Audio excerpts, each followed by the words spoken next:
दोस्तों, आज की कहानी है अस्तित्व। रात के 12:30 बज गए थे और दोनों माँ बेटी की नींद कोसों दूर थी। उसकी माँ ने उसे कहा, बेटा, मैं तुझे आज वह बताने जा रही हूँ जिससे आज तक सब अनजान है। ऐसी क्या बात है माँ? जब आरजू की माँ ने उसको अपनी सच्चाई बताई और एक कागज का टुकड़ा देते हुए कहा, अब फैसला तुझे करना है। अपनी माँ की सच्चाई जानकर आरजू चौंक गई। क्या थी वह सच्चाई? बचपन की खनक से गूंजा हुआ कमरा आज शांत पड़ा था।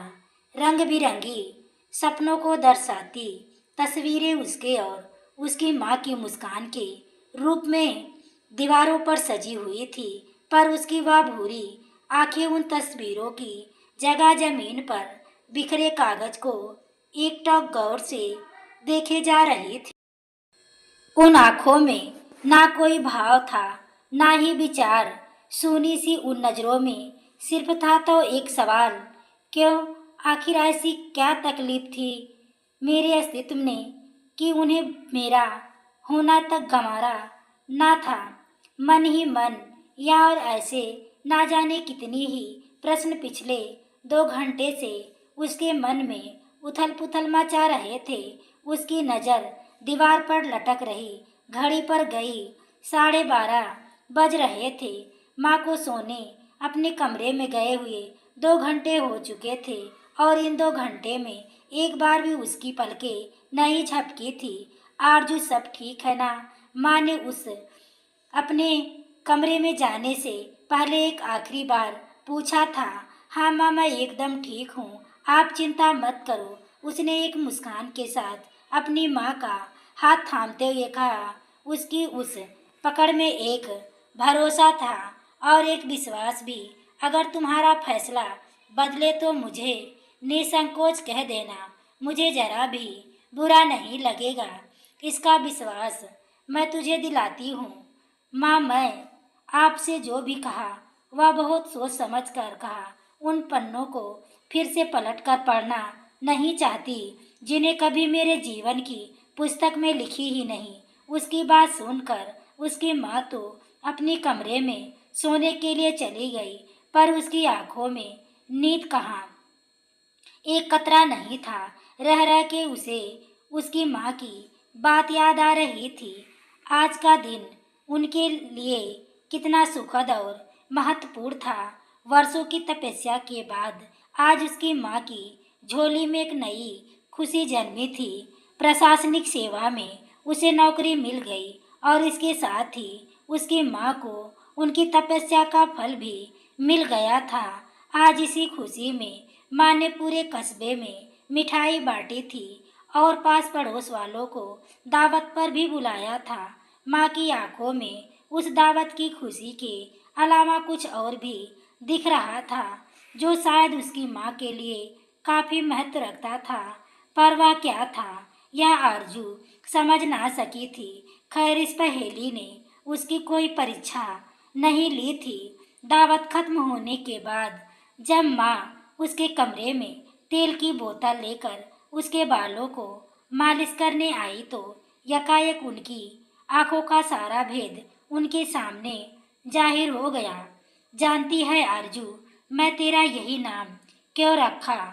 उन्होंने बालों पर हाथ फेरते हुए कहा। हाँ माँ, क्योंकि मैं आपकी बेटी हूँ। सिर्फ इसलिए नहीं तुम मेरी बेटी है, परंतु इसलिए भी कि तुम मेरा अंश हो, या अंश एकमात्र अंश, और मेरी सबसे प्रिय मेरी आरजू। माँ ने ऐसा कहा तो उसने भी प्यार से अपनी माँ की गोद में सर रख लिया। माँ का स्नेह होता ही कुछ ऐसा है कि बच्चा चाहे कितना भी बड़ा क्यों ना हो जाए, उसके लिए माँ की गोद ही उसका घर होता है, उसकी दुनिया होती है। तो हमेशा से तू मेरी गुड़िया रही है। तूने कभी मुझसे अपने अस्तित्व के या अतीत के बारे में ना कुछ पूछा, ना जानना चाहा। ऐसा शायद इसलिए कि तुम समझती थी कि उस बात से मुझे दुख या तकलीफ होगी। मैं भी तुझे इस विषय में कुछ नहीं बताया। क्योंकि तब तुम छोटी थी, परंतु आज तो बड़ी हो गई है।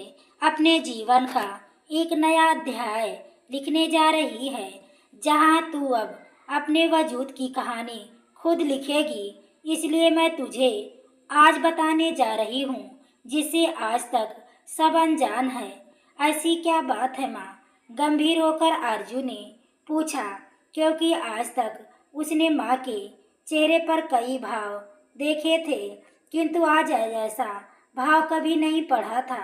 बात तेरी भी है, मेरी भी। बात अपने अतीत की है, मेरी ग्लानि की, और तेरे जन्म के बाद तेरी पहली मुस्कान की। माँ ने कहना शुरू किया, मेरी शादी आज से 27 साल पहले दिल्ली के एक धनाढ्य परिवार में तुम्हारे पिता सूबेदार से हुई थी। आरंभ में तो सब अच्छा चल रहा था, फिर एक दिन मैं गर्भवती हो गई। वह हमारा पहला बच्चा था। मैं बहुत खुश थी। मैं जब अपने पति सूबेदार को यह बात बताई तो वह भी बहुत खुश हुए। कुछ दिन तो सब कुछ ठीक ठाक चला, फिर मेरी सास ने एक प्रश्न खड़ा कर दिया, बेटी हुई तो? इतना कहकर माँ चुप हो गई। आरजू को उसकी माँ की चुप्पी खटकी और उसने बीच में कुछ भी कहना ठीक ना समझा। उसे डर था कि उसके शब्द कहीं इस मौन को अर्थहीन ना कर दे। फिर उन्होंने मेरे गर्भ का निरीक्षण करवाने की ठानी। आरजू ने एक लंबी सांस भरते हुए कहा, गर्भ निरीक्षण? पर यह तो गैर कानूनी है माँ। उसने चौंकते हुए पूछा, अहम और धन के लिए कुछ भी गैर कानूनी नहीं होता। आरजू उसकी माँ ने उसे एक सपाट स्वर में जीवन की सच्चाई बताते हुए कहा, गर्भ निरीक्षण के बाद हमें पता चला कि मेरे गर्भ में पल रहा शिशु वास्तव में एक कन्या है। कहते हुए उसकी माँ ना जाने किस यादों में गोते खाने लगी। नन्ही सी जानवा अपने माता पिता पर अक्सर उसकी रक्षा की जिम्मेदारी उसने आंख मूंद कर अपने माँ बाप पर छोड़ दी थी। पर उसे क्या पता था कि उसके रक्षक ही उसके भक्षक बनने वाले थे। मेरे गर्भ में कन्या के विषय में सुनकर मेरे सास, ससुर और सूबेदार तीनों बहुत निराश हुए। पहले तो कई दिनों तक घर में मातम छाया रहा। मेरी जो देखभाल होनी थी वह हुई ही नहीं। और फिर एक दिन सूबेदार की माँ ने मेरा अबॉर्शन करवाने का प्रस्ताव रखा। इस प्रस्ताव में मेरी सहमति लेने के बजाय किसी ने नहीं ली। बस एक फरमान सुना दिया कि मुझे यह गर्भ गिराना ही होगा। मैं अपनी माँ को फोन करके इस विषय में बताया तो उन्होंने अपनी 4 बेटियों की माँ होने की व्यथा बताते हुए मुझे मेरे ससुराल वालों के अधीन छोड़ दिया। फिर अपनी माँ के उस मोह का अर्थ खूब समझ रही थी। तुमने पुलिस की सहायता क्यों नहीं ली माँ? सरकार ने इस विषय पर कई कानून बनाए हैं। जहाँ कानून है वहाँ कानून तोड़ने वाले भी हैं बेटा। और फिर उन्होंने मुझे कभी ऐसा मौका ही नहीं दिया कि मैं कहीं मदद की गुहार लगा सकूं। मेरी माँ ने मेरी सास को सब बातें तो बता दी थी। उन्हें मालूम था कि मैं इसके विरोध में हूँ और अक्सर एक कमजोर आवाज को कई बुलंद आवाज दबा देती है। कुछ ऐसा ही मेरे साथ भी हुआ था। आरजू उनकी आवाज में एक बेबसी थी, एक लाचारी भी। देखते ही देखते मैं अपनी पहली बेटी की हत्यारी बन गई। और मैं सिर्फ एक ही नहीं, उसके अलावा मेरी 3 बेटियां समाज की इस भयावह में दानों की लालसा का ग्रास बन गई। और मैं हर बार केवल दुख और मन में सोच कर रह गई। इतने सारे अबॉर्शन के कारण मेरा शरीर भी छिड़ हो रहा था। सूबेदार और उसके परिवार के पुत्र कामना मेरे तन और मन की बलि ले रही थी। उसकी माँ की आवाज में एक हारी हुई माँ की बेबसी झलक रही थी। अपनी माँ का दुख देखकर आरजू के मुंह से निकला। उसके बालों को सहलाते हुए चमेली ने कहा, शायद तुम्हारी बड़ी बहनें मेरे इस दर्द को समझ गई थी, तभी तो तुम्हारे जन्म के पहले उन्होंने कमला को हमारी शक्ति के रूप में भेज दिया। कमला आंटी, उसने पूछा, कितने वर्षों में माँ की कोई सगी संबंधी के रूप में उसने सिर्फ एक ही नाम तो जाना पहचाना था, वह थी उसकी कमला आंटी और उनके परिवार। कमला से मेरी मुलाकात विधि का विधान ही समझो। अपनी चौथी संतान खोने के बाद मैं अस्पताल में बेबस बैठी थी और मेरे ही बगल में कमला भी बैठी थी। सूबेदार किसी कारण से मुझे अकेला छोड़कर बाहर गए थे। मेरे मुख पर मलिनता और शरीर की स्थिरता को देख उसे मेरी मनोस्थिति का अंदाजा हो गया था। बातों ही बातों में उसने मेरे हृदय की व्यथा जान ली। उस वक्त तो सूबेदार के आ जाने के डर से हमने ज़्यादा बातें नहीं की, किंतु हमने फ़ोन नंबर अवश्य बदल लिए थे। फिर क्या था, जब भी मौका मिलता मैं और कमला एक दूसरे से फ़ोन पर बातें करते करते तू मेरी कोख में आ गई। मुझे पता चला कि एक बार फिर वही खेल रचा जाने वाला है। ऐसे में कमला ने मुझे साहस और धीरज बधाया। मैं अब एक पांचवी कन्या की अपराधी नहीं बनना चाहती थी और इस बार संभालने के रूप में कमला मेरे साथ थी। फिर मुझे उस डॉक्टर के पास ले गई जिसने पिछले 4 बार मेरा गर्भपात करवाया था। स्कैन हुआ और मुझे तेरे अस्तित्व का पता चला। उस दिन सूबेदार को मुझे अस्पताल में अकेला छोड़कर जाना पड़ा था काम से, क्योंकि डॉक्टर ने पिछले 4 बार मेरा इलाज किया था तो सूबेदार को उन पर भरोसा भी था। सूबेदार के जाने के बाद मैंने डॉक्टर से एक ऐसा सवाल किया था जिसने उनकी आत्मा को झकझोर दिया। कैसा सवाल माँ? उसके डेस्क पर एक छोटी बच्ची की तस्वीर होती थी। मैंने उन्हें उस फोटो को दिखाते हुए पूछा, अगर कल को कोई बलपूर्वक आपसे आपकी बेटी को मारने को कहे तो आप क्या करेंगे? डॉक्टर साहब मेरी बात सुनकर चौंके।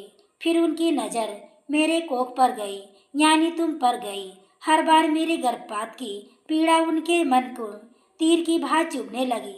चोरी से उन्होंने तुम्हें बचाने में मेरी मदद करने की ठानी। उन्होंने एक गलत रिपोर्ट बना दी।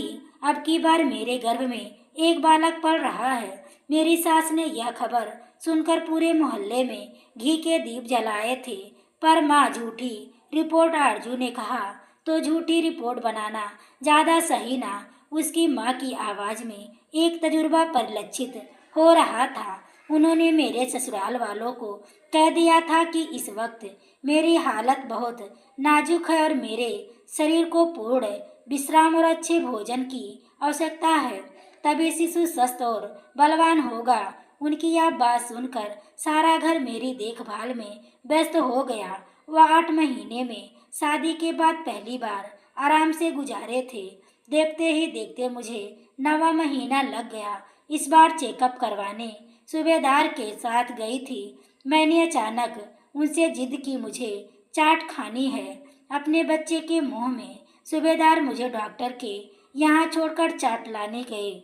उस दिन डॉक्टर साहब ने मुझे मेरी असली रिपोर्ट दी और उनके एक साथी डॉक्टर का भी पता दिया। मैंने सब कुछ वहाँ आई कमला के हवाले कर दिया। कमला आंटी, हाँ कमला आंटी से नाना बहाने से अकेले में मिलती और अपने गहने कपड़े और पैसे उसे दे देती। उस दिन अस्पताल में मैं कमला को आखिरी सामान के रूप में सारी रिपोर्ट और कपड़े दे दिए। 2 दिन बाद जब सूबेदार अपने काम से शहर से बाहर जाने वाले थे, तब उसी काम को उसके जाने के बाद मायके के बहाने घर से निकली। बाहर दूर पर कमला मेरा इंतजार कर रही थी। उसने मेरा टिकट और बाकी सारा इंतजाम करवा दिया था। उस शाम मैं उस नर्क को छोड़कर तेरे साथ एक नई जिंदगी की शुरुआत करने यहाँ असम आ गई। मैं जानती थी वह इतनी दूर खोजने नहीं आएंगे और मैं यहाँ चैन से तुझे वह परवरिश और जिंदगी दे पाऊंगी जो मेरी 4 बेटियों से छीन ली गई थी। यहाँ आकर मैंने अपने हस्तकला और ज्ञान को अपने जीवन का आधार बनाया। तेरे साथ जीवन के कई वर्ष हंसी खुशी निकल गए। मैंने तुझे हर वह खुशी दी सिवाय तेरे परिवार के जो मैं दे सकती थी। इस डायरी में तेरे पिता के उस घर का पता लिखा है जिसे मैं छोड़ आई थी। आज तुम बड़ी हो गई है, इसलिए अब यह तेरा फैसला है। तू चाहे तो जाकर उनसे मिल, अपने होने का भान करा। माँ ने एक कागज का टुकड़ा दिया। आरजू काफी देर तक अपनी माँ के हाथ में उस कागज के टुकड़े को देखती रही जिसमें उसके अतीत के काले अक्षरों का नाम लिखा था। फिर उसकी माँ के हाथ से वह कागज लिया, उस टुकड़े को फाड़ दिया। यह क्या है आरजू? उसकी माँ ने उसे गले लगाते हुए उससे पूछा, जिन्होंने कभी मेरा अस्तित्व ही नहीं चाहा। उन लोगों के बारे में मुझे कुछ नहीं जानना माँ, मैं तो वैसे ही उनके लिए नहीं हूँ। फिर उन्हें मेरे अस्तित्व का ज्ञान क्यों करना? जैसे हमारे लिए उनकी जिंदगी में जगह नहीं थी, उसी तरह हमारे जीवन में भी उनके लिए जगह नहीं। उसके इस निर्णय को सुनने के बाद उसकी माँ अपने कमरे में चली गई थी। उसका निर्णय अभी तटस्थता था, परंतु एक सवाल उसके मन मस्तिष्क में अभी घूम रहा था। आखिर ऐसा कैसा विश्वास है कि वह किसी के अस्तित्व पर बोझ बन जाए?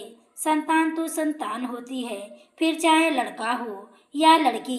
क्या बिगाड़ा था उसकी 4 बहनों ने, उसके परिवार वालों को, जो उन्हें इस तरह मौत दे दी गई? क्या यह अंधविश्वास और पुत्र लालसा किसी के जीवन से बढ़कर है? खैर, तो जो भी हो, अब यह तय था कि उसके जीवन में इन टुकड़ों की और उन रिश्ते की कोई जगह नहीं थी। उसकी अस्तित्व और उसके स्वयं में रिश्तों की कालिख वह लगने नहीं देगी। वह चाँद है, धुन चाहे कितना भी प्रयत्न कर ले, वह चमकेगी और अपने हिस्से का आकाश अपने नाम लिखेगी। अधूरी या पूरी, सबकी अपनी एक कहानी होती है, अपना एक वजूद, अपनी एक शख्सियत होती है। अंधेरे कमरे की एक कोने में जलती उस छोटी मोमबत्ती की लौ की भी अपनी एक आदमी को हर नई चुनौती का सामना करना पड़ता है, जिसे लड़कर या तो वह स्वयं को सिद्ध करे या उनके दबाव में अपने स्वयं का मौन हनन होता देखे। कभी कभी तो ऐसा लगता है कि यह एक चिर लड़ाई है, किसी के होने और ना होने की। उसे असीमित आकाश में भी ना जाने कितने ही छोटे छोटे असहाय सितारे भी हैं जो अपने हिस्से का गगन तलाश रहे थे और साथ ही अपने अपने स्तर पर उन घने कोहरे से भी लोहा लेते हुए अपने हक की गुहार लगा रहे थे। और इनमें तो विजयी सिर्फ वही था जो अपनी मध्यम चांदनी से इस जग को अपने होने का एहसास करा रहा था। तो दोस्तों, क्या आरजू ने अपने पिता के घर का पता फाड़कर सही किया या गलत? अपनी राय कमेंट बॉक्स में ज़रूर बताइएगा। कहानी अच्छी लगी हो तो वीडियो को लाइक, शेयर और सब्सक्राइब करें। आगे के नोटिफिकेशन के लिए बेल आइकन को ज़रूर प्रेस करें। पूरी वीडियो देखने के लिए आपको तहे दिल से धन्यवाद।